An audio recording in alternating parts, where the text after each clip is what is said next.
Welcome back. This is Cerealsnax, and I am playing Pillars of Eternity, and I set the mode to big head mode. Oh, you know what's funny is the pig for a second was big head. What happened to that? Let's set it back. Hold on. Graphics, big head. Okay, we're back to normal. Let me go back in here. We do big heads. Save changes. Yes. That's weird. I could have sworn that I saw the pig had a big head too. Anyway, that's just one of the crazy settings this game has. All kinds of different stuff in here that you can set. Anyway, let's see. What was the other? That's all I want to do. Yep. Okay. So we had this quest with this guy to go down in the temple. We're not going to do that. My goal is to do a little bit of exploring before we go all crazy with quests in this city. I'm an explorer at heart, so let's go to the inn first, just because I'm a little worried about this disease that we supposedly have, although I don't see anything in my stats that would indicate that. Oh, okay. You see 4 people gathered by the door to the inn. Their raised voices and chopping gestures suggest an argument reaching its climax. The first figure raises his hands for calm. His face is partially obscured by a hood, but his height and stature suggest an elf. I meant no offense. Let's put this matter to rest over a round, shall we? My treat. Hoping to soothe our pride with a few Adira coppers, eh? We don't need your coin. Let's say, everyone calm down. Whatever this is about, I'm sure it's an overreaction. One of the other men glares at the hooded elf. His eyes are red from drink, but his gaze is focused. We're humble folk, but we're no fools. Not like he thinks, mocking us while he shelters in our village. We don't take that kind of talk from foreigners, especially not Adirians. Go on. Say it again. I'm itching for an excuse. Why, you're itching for the kindling touch of your sister, you cocksfeather! I'll cut that barrel-looking tongue out of your head. This is a misunderstanding. I didn't say whatever it is you think I said. We've nigh quarrel. That's where you're wrong.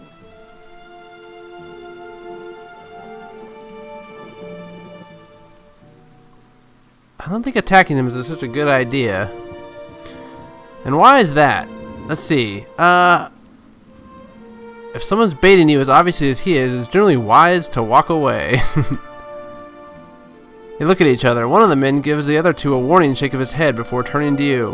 We're done for now, but this one better watch his step, because we're not going anywhere. With a final scowl at the elf, he turns to leave. Okay. As the 3 stumble away, the elf turns to you, the tension almost gone from his smooth face. Not quite how I hoped to get to know the neighbors. Thank you for your timely assistance with that awkward situation. You're welcome. Courtesy is a rare pleasure in these parts. Though your accent suggests that you are no more local than I. He straightens his hood, and you note the remains of fraying embroidery on his gloves. His boots are caked with the dirt of many months' travel, but the leatherwork beneath is sturdy and fine. Well, I suppose introductions are in order after that little fiasco. Aloth Corvisor, at your service. How did you manage to get stuck out here? He laughs uncomfortably. That is something of a long story. I'm a wizard by training, and an adventurer by necessity. I was born in the Seathwood, part of the mainland of the Adir Empire, and both of my parents served the nobility, which afforded me an education for which I'm grateful. However, there were no open positions in those houses, and so I decided to seek new means in a new land. And how exactly did you come to be here? Only one option. I was traveling with a caravan. In Gwithan Ruins? Oh, those can be dangerous places during the best of times, which these are not. And half the locals would arrest you for trespassing, and the rest would kill you outright. I'm curious, what exactly did you find there? Should I tell him the truth? Let's just say several hooded figures operating a strange machine. Aloth giggles at you silently, apparently assessing your earnestness. Finally, he gives you a clipped, awkward laugh. You do manage to find yourself in rather interesting predicaments. Just how did you manage to cross those 3 drunks? I'm afraid that was a matter of misunderstandings and mistranslations. It doesn't help that people in these parts remember their war with Adir like it was yesterday. You did make a rather lewd suggestion regarding one of the aggressors and his sister. Ah, that. He clears his throat. As I tried to tell them, they misheard me. Happens all too easily after a few pints, and the accent doesn't help. I heard the same thing. For just a moment, he looks as if he's about to say something else. His expression brightens with mischief. Before he can speak, he forces a tight smile, biting his lips so hard you expect to see blood. Finally, his face relaxes and he shakes his head. I should speak more clearly next time. My apologies. What are you doing in Gilded Vale? I came looking for fresh air and cheap land. Instead, the magistrate gave me directions to the inn and a story about the local lord's expectant wife. But I take it that's a familiar tale. Yep. And you? I've been experiencing strange things of late. I'm looking for an expert on souls. Indeed. The local lord has searched far and wide for similar specialists. He has rid himself of them almost as desperately. He nods at the gnarled old tree in the center of town. His darting glance takes in the tumble-down buildings and the fallow, rock-strewn fields. I expect that such expertise would be best sought elsewhere. You don't look like a settler. Begging your pardon, but neither do you. Yet, circumstances can find a person in the strangest of places. True. Well, I should get going. As should I, given recent events. It's just as well. I've had enough of the watered wine and lumpy beds at the inn. They say even the owner tired of the place. Just up and left one day. It explains quite a lot about the upkeep. Perhaps I could join you. I could use a change of scenery, and I find it's better to travel in numbers. Oh, that's cool. So do I. Excellent. I shall follow you. Awesome. Okay, cool. So, now we have another dude. Aloth. Let's check him out. Okay. He is a wizard. He's got some leather armor. 1 point. Okay, he's got some cool leather armor. A cape. What else is he? What's he wielding? A scepter, fine, and a rapier. Okay, well, I guess I'm not gonna give him anything else at the time being. Maybe I'll give him a hat. Oh no, he's already got a hood on. Hood, yep. Open helm. I should probably put this on my character. Actually, let's move this. Can I move this? Oh, what's going on here? Oh, okay. Oh, so that's why. Okay, that was I had that filter on before. Okay, let me drag. Can I drag this? I thought I used to. Oh, there we go. Okay. Let's look here. Let's just put this hat on, and we'll take this cape. And this is the cloak of the Obsidian Order. We'll put that in there. We'll put that cape on and that helm. Cool. All right. Good to go. And we have a new member to our party. That is awesome. All right, let's go in the inn. Maybe we can get more people. Potentially. This is nice. Let's see. Villager. Here's the innkeeper. Oh, what's this say? Some kind of brown slop is congealing in these dishes. It smells burnt. Oh. How do you do? Greetings and welcome to the Black Hound Inn. Please sit where you like. Would you like a drink or a room? We have 2 available at the moment. I'm afraid we can't offer much by the way of a good meal unless you're fond of cold porridge. Do you know anyone looking for work? Oh, well, wouldn't say I can speak from experience, but we do have certain sorts coming by looking for work from time to time. If you want to hire someone on, I'd be happy to send them your way. Let me see what I have to work with. No, we don't have enough money to do that. Plus, that's pretty generic. Let's see. Available rooms. Let's just do a common room. Never hurts to take a rest. Your sleep is restless and fevered, assaulted by hisses and whispers, blanketed with a suffocating anxiety. You open your eyes to awaken and find yourself in front of the Gilded Vale gallows tree, the creaking of its ropes growing louder in your mind until the sound is deafening. Yeah, this is no Holiday Inn Express, I guess. Hanging from the tree is an old dwarf woman whose face is shriveled inward like moldering fruit. Her head hangs limply to one side. As you look at her, she looms larger and larger in your mind until she is mere inches from your face. Suddenly her head snaps up and her eyes open and they are empty, and behind them is vast nothingness that makes your stomach drop. Her mouth slowly hearts, and with a gust of rancid air, she speaks a word. Watcher. You jolt awake, the foul smell of the dwarf woman's breath still permeating your nostrils. Sweat runs down your face in thick droplets, and your skin is soaked from head to toe. You remember the woman. You remember seeing her decaying face when you spoke with the magistrate. He called her an animancer. Though it fills you with a new, queasy apprehension, you feel a strange compulsion to see this woman once more, if only to confirm she is truly dead. Ooh, that's sketchy.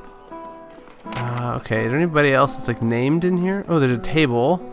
Oh, here's some people over here. Let's talk to them real quick. Some people that are named. Oh, should I look at this table? What is this? Oh! Scroll of Fan of Flames. Development of a Crucible Knight. What's that? Okay, we'll take those. Talk to these. As you near, you feel a vibrant history containing the essence of this woman's soul. Voices from its past seem to call out to you. Okay, let's not do that right now. I want to go back to the tree. We can come back to this inn and figure out the stories of the inn later. I'm more interested in finding out. Oh, yeah. You must gather your party before venturing forth. Oh, man, that takes me back. Okay. Alright, it's nighttime. Some villagers standing around. Nobody can seem to see my space piglet, or at least they don't mention it. Let's go to this tree. Oh, maybe we should go this way. Ooh, yeah. Okay, that guy's still just standing there. Ooh, we can talk to her? The squat, distended body of an elderly dwarf woman dangles from a thin, crooked bough that sags with the tug of her noose. The bloated purple flesh of her neck, worn away in patches like moth-eaten linen, bulges over the rope that suspends her, and her lifeless head lolls forward rigidly from one side to the other when the breeze shifts. Ugh. Alright, that's pleasant. You perceive a faint glow around her that casts no light on its surroundings, but there's a tepid warmth to it, and you feel somehow that you could reach out and touch it. Not with your hands, but with some aspect of yourself that has no worldly dimension. You take a deep breath, clearing your mind, focusing on your objective. As you exhale, you feel yourself spreading out toward the hanging woman, perceiving all that lies between you and her with new, unfamiliar awareness. Once you've expanded enough to reach her, there's a sudden jolt to your mind, a ringing electric surge of images and words and sounds. Involuntarily, you shut your eyes and feel yourself being pulled down to some deeper consciousness in a space occupied only by you and the hanging woman. And when you open them again, she is staring at you with eyes clouded in a milky fog, her body still swaying in a wind you no longer feel from a tree that stands planted in a misty void. The woman gives you a slow nod of her head, the rope creaking as she does so, and she smiles. Have you come here for me, dear, or have you gotten lost? Ah, it is both, I think. Yes? Oh, I think I have survived a bivouac. Do you know why that would be? Did you now, dear? My, that would be something, wouldn't it? Could be luck, could certainly be. A storm can be a careless thing. Or maybe it got its hands around your soul but couldn't pick it up. A soul can be heavy if it stayed in one piece through its time. Strong souls, we call them in the trade. Cold, I mean. Called them. Those days are all behind me, no? I need to understand something that's happened to me. She nods, a look of pity on her face, as though consoling a child. The world looks a little different than it used to, is that it? Feels like you're noticing things for the first time that have always been there. You have seen past the shroud. It only takes an instant. Your soul remembers, yes? Remembers how it sees when it leaves the body, like being reminded of a dream you had forgotten. You are a watcher now, and a watcher you will stay. What's a watcher? What indeed? Long hours have many animancers spent studying such things. Not I, though. Not I. I'll tell you what I know, though, since fair is fair, and here we are visiting, you and I, and it reminds me of better times. Souls pass on, some say through Audra stones, which are the blood veins of the world. They leave the world for a time and are reborn into it, sometimes more than they were before, but usually less and seldom the same. For all souls there is a time where they do not live, yet have not passed on, and those souls roam the world, same as you or I, either living or lost. But no one sees them because they have forgotten how. A watcher sees, though, knows what to look for. And sometimes they know a person just by looking at them, know where they've been in ages past when their bodies were other bodies. See memories even their owner can't recall. A wonder to behold when all goes well. A wonder! What did you mean when all goes well? Oh, nothing to be afraid of, I'm sure. It's just much to take in for some. Sometimes there's trouble sleeping or other difficulties. She smiles at you reassuringly, fanning out a tuft of long whiskers that sprouts from one of her cheeks. You should see old Merwald. He could tell you much more than I. A watcher just like you. Helped many in his day. Took up in an old keep no one would claim. Not far, not far. Kadnua, beyond the Black Meadow. He will welcome the company. Cool. Okay, let's stop talking to her for now. Goodbye, my dear. It was lovely visiting. I wonder if we can talk to her again. Aloth looks at you through narrowed eyes. Are you alright? You seemed lost just now. I'm a watcher. His arched eyebrows recede into his hood. Well, that is interesting. And I expect this has something to do with the hooded figure in the ruins, In any case, I appreciate your honesty. Since we're traveling together, it's probably wise for us to share these things. Do you know anything about Watchers? Only that they're rare and they seem to have unique insights into certain soul conditions, he coughs, as you just demonstrated. Let's continue on. Cool. Okay. Oh no. Okay, travel to Kaldnua. Now there are a lot 17 and a half. 17 and a half. Okay, we completed some quests here. Let's talk to this guy. Oh, it's different. The smell of pipe smoke, at once earthy and sweet, winds its way into your nostrils. Your eyes trace the smoke to its origin when you find a broad man with a straw-colored hair leaning against a mossy rock wall. His pipe held to his lips with one meaty hand. He looks you directly in the eye, but the look is not aggressive. He regards you with a peculiar smirk. 17 and a half. Well, it could be 18, depending on how you count the dwarf woman. I'm sorry? The dwarf woman. You were trying to figure out whether to count her as a full person. I think you oughta. What are you talking about? People hanging from the tree. 18 of them. Well, last I counted, anyway. Okay. Aloth frowns. Is this what people do for fun around here? Name's Adair. Though to the people around here, might as well be 19. Don't think I'd put you much higher than 22, 23 tops. You look like the sort that likes to get involved. What makes you think I was interested in the dwarf woman?